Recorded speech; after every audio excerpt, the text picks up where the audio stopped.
Magandang araw po mga skippers. Ngayon po ay araw ng Biyernes at nandito po kami sa Mayon Avenue dito sa La Loma. At kasalukuyan pong umaambon, katitigil lang po ng napakalakas na ulan na parang may bagyo na. At kung di ako nagkakamali, sabi nga sa balita ay parang may low pressure area na dumating. Parang bukas yata or Monday, meron pong malakas na bagyo na papasok dito sa Pilipinas, no? First na bagyo ditong darating, ano po. I-verify ko po, i-confirm ko muna mabuti sa news kung gaano ka detalyado yon para hindi naman po ako magbibigay ng false information sa inyo, ano po. Pero just the same po, inuulan po ang araw ng Biyernes ng hapon, ngayong araw na to. Ngayon ay June 6, 2025.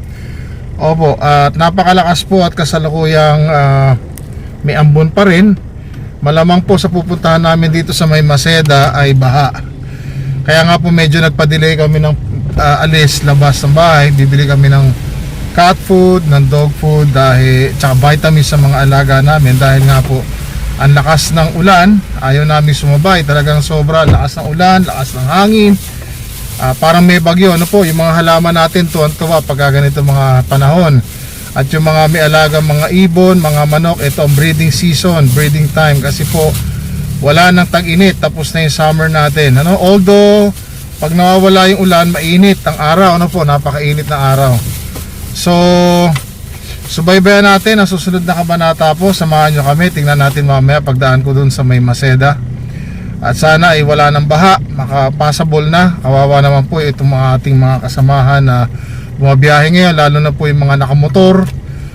Yan po, yung may mga jeep, yung mga nagko-commute, lalo na ano po, galing sa trabaho at pupunta sa trabaho.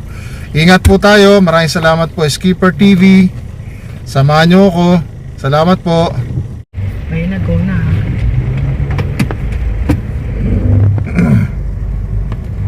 Nandito na po tayo sa kanto ng Maseda. Ayan, paabot ko sa asawa ko yung camera. So syempre as usual may baha na konti, lalo na doon sa pagtawid doon sa kabila. Ay, mukhang inayos na nga pala nila yung kalsada, kaya ay meron pa rin. Okay, anyways po, tatabi ako dito. Tatawid lang yung asawa ko para hindi na po kami makaabala masyado doon. Higit sa lahat, yung ating sasakyan ay hindi na masyadong dumaan sa baha. Siyempre mahirap naman po. Ingatan natin, no? Luma na nga eh. Magkakaroon pa ng problema. Kailangan, mahal din mag-maintain ang sasakyan. Opo, kailangan natin ingatan, mahalin yung ating sasakyan, ano po. So inuulit ko po para po doon sa mga nagmumotor. Ngayon po ay panahon na ng tagbagyo, tag-ulan. Konting ingat po, dahan-dahan lang. Bawasan po ang init ng ulo. Wag po tayong makalimot na magpasalamat, magdasal bago umalis at pag-uwi ng bahay. Magpasalamat po tayo sa ating may kapal. Ito po yung magsisilbing gabay sa atin sa araw-araw nating pagbiyahe. At kahit po sa mga four wheels, lahat po ng mga bumabiyahe, mga commuters, yung mga sumasakay sa public transport, konting ingat po, madulas ang ating mga kalsada, ang ating mga daanan, ang mga hagdan sa mga footbridge, sa mga LRT, MRT, sa mga buses, sa mga jeep, konting ingat po. Magdala tayo lagi ng mga pandoble, ekstrang damit, sapatos, sinelas, boots, lalo na po pag may baha, para po makaiwas sa sakit doon sa leptospirosis. Siyempre po, hindi porke matubig yan, akala natin, isipin natin, mag-assume tayo na walang problema o aberya yung tubig. Isipin po natin lagi na posibleng marami pong mga sakit dyan, marumi po yung tubig galing sa kanal. Opo. At siyempre po, yung mga nagbibisikleta, ganun din, mag-iingat po kayo. Sana wag nyo kalimutan magsuot ng helmet, magsapatos kung maaari, tapos maglagay kayo ng mga signal light. Opo, mura lang naman po yun. Opo, rechargeable pa, unlike nung time na nagbabike kami madalas nung way back 10-15 years ago, ang mga ilaw para sa bisikleta di baterya pa. Opo, so pag naubos, bili uli ng bagong battery, ano natin uli, no, para maliwanag yung ilaw or gumana yung ating signal light, no po, or mga reflector para sa braso, sa likod, sa binte, sa ulo. Ayan po. At huwag tayong mag-alinlangan na bigyan ng proteksyon ang ating sarili po. Yun po mga naka-motor, sana po, o yung mga naka-tricycle, mga naka-jeep. Ayan po, huwag masyadong, ayun, harurot ng harurot. Yung payong tinangay na, kita nyo yun, kasasabi ko lang.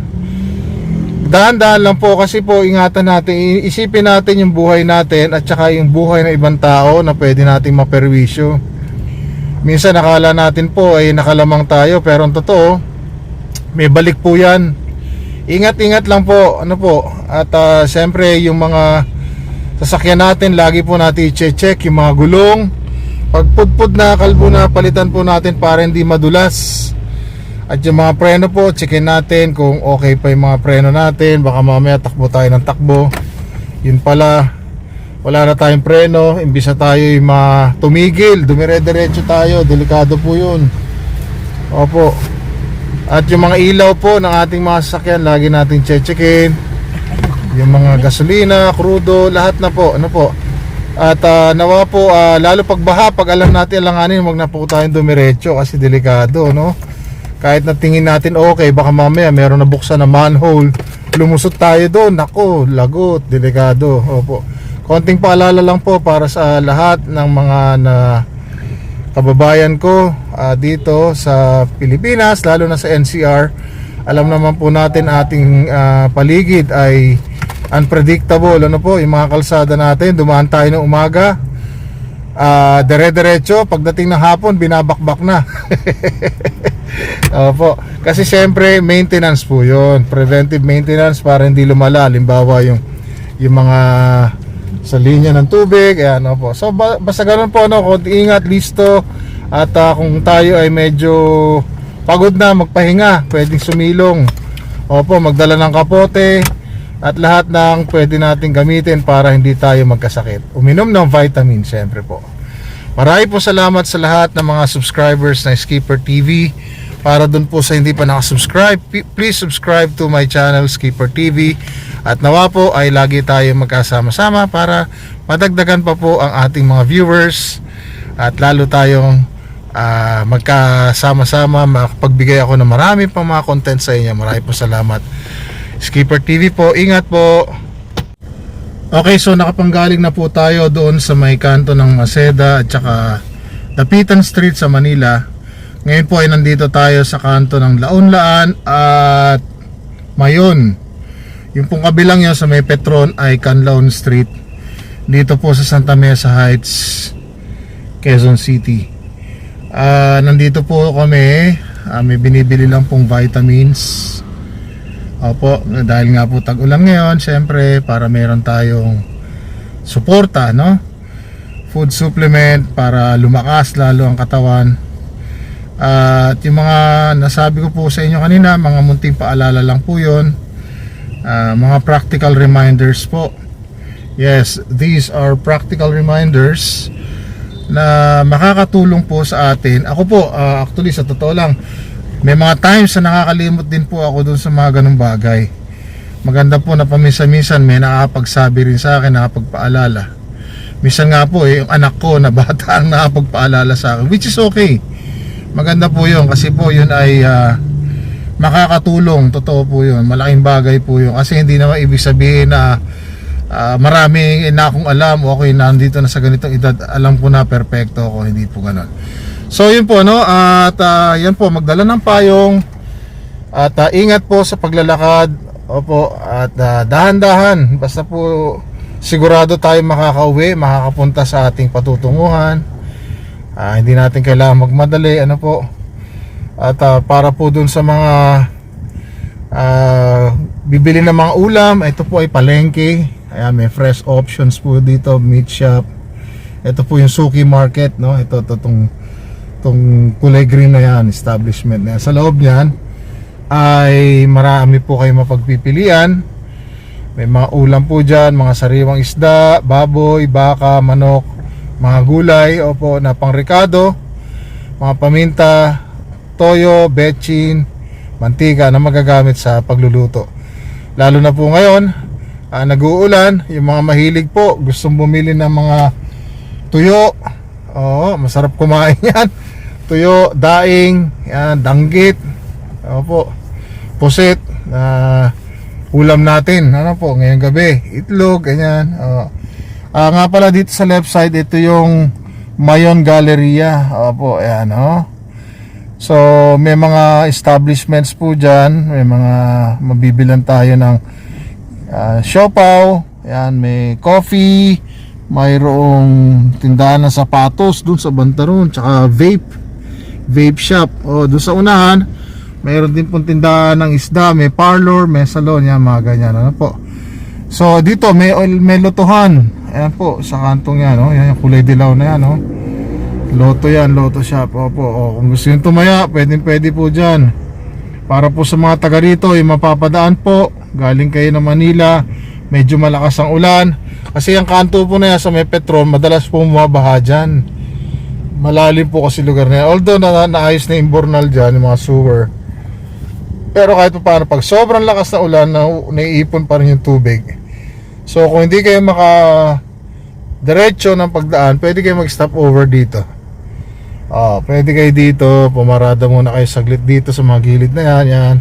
Ako hindi na po pumarada kasi sumasayad yung likuran ko dun sa yung bumper dun sa sa likod nung tinaasan kasi po itong kalsada. Mapapansin nyo, may bagong patong na may bagong latag na espalto. Ayan, So yan po, muli po, nagpapasalamat ako sa lahat ng mga taga-subaybay ng Skipper TV. Malaking bagay po, nadadagdagan paunti-unti, kahit pa isa-isa po yung aking mga subscribers. Po, sana po ay tulungan niyo po ako dumami pa yung mga subscribers ko.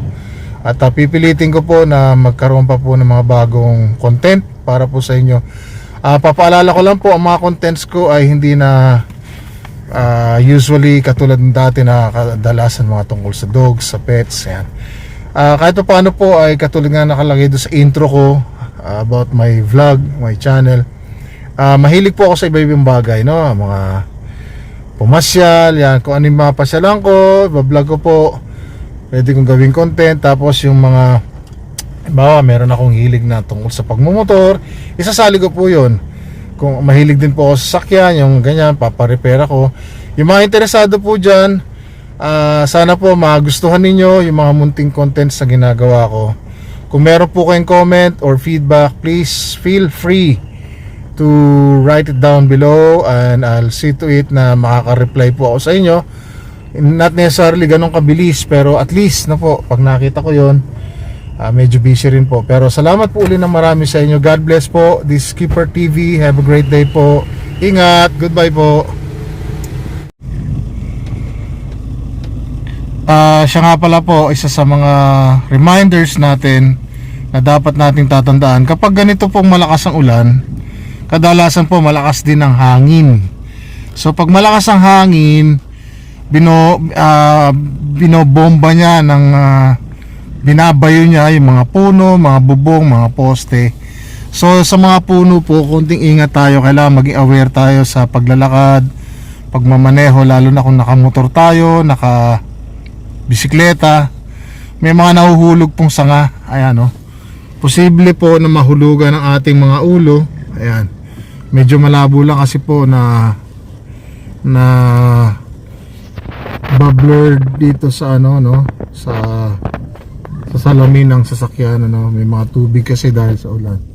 So yun po, makikita nyo na maraming mga sanga na uhulog. So konting paalala lang po, konting ingat talaga. Pero papansin natin yung mga bata, yung mga nandito, ay parang baliwala lang sa kanila yung buhos ng ulan. Naliligo pa talaga sila. Napaka-free ng kanilang spirit, Free spirited yung mga tao. Nakakatuwa, po. At syempre, kailangan po talaga natin ng vitamins. Opo, ayan. At kailangan natin ng panangga. Iwasan natin magkasakit, po. Bawal magkasakit, mahal po ang gamot. At saka syempre, una tigit sa lahat, hindi tayo makakakilos ng maluwag na katulad ng normal na ginagawa natin kapag tayo ay may dinaramdam sa katawan. Opo, ayan. At syempre, paalala po katulad niyan, mag-helmet po tayo. Kung tayo ay nagmumotor, huwag natin kalimutang hindi mag-helmet, lalo na po pag umuulan. Paalala lang po, no offense, ano po. Kaya tayo ay natatawag na kamote dahil sa ating sistema. Ako po ay nagmumotor din. Actually, first love ko po ang mga sasakyan na two wheels, katulad ng bike tsaka ng motor. Yan, gustong gusto ko po yan. Nagkataon lang po ngayon ay hindi ako nagmumotor na masyado dahil po sa usok ng sasakyan, ano po, yung pollution. Hindi kinakaya ng dibdib ko, nagkaka-asthma po ako. So kailangan po natin ng proteksyon. Blessing po na nagkaroon ako ng ganitong sasakyan para ako po ay makapag travel kung saan ako gustong pumunta na less ang aking less prone to the pollutants or pollution sa paligid. Ano po? So kailangan po na talaga ng doble ingat, mapatag-ulan man o tag-araw. Kailangan po tayo maging aware sa ating mga ginagawa para tayo po ay laging safe. Ano po? So yun lamang po ang aking mga paalala at sana po tayo ay mag-ingat. Ayan po, nandito naman kami sa kabilang Mercury Drug dito sa Amoranto o kanto ng Retiro at saka ng Mayon. Yan po ay Mercury Drug. Kasi po doon sa kabila wala pong vitamins na hinahanap namin. So dito naman kami pumunta, malapit lang naman din sa amin. Hopefully meron ng available na vitamins na yung size na kailangan namin. Kasi maliit daw po yung nandun sa kabila, sabi ng wife ko. So yun lang po, no? Konting gastos lang naman po yun para sa vitamins natin sa katawan. Pero malaking protection po yun. Kahit pa paano, ingat po. Kaya sa yung tuluyan tayo magkasakit na wala tayong suporta sa sarili natin. Ano po? So God bless po uli. Salamat po, Skipper TV po. Salamat po sa pagsubaybay.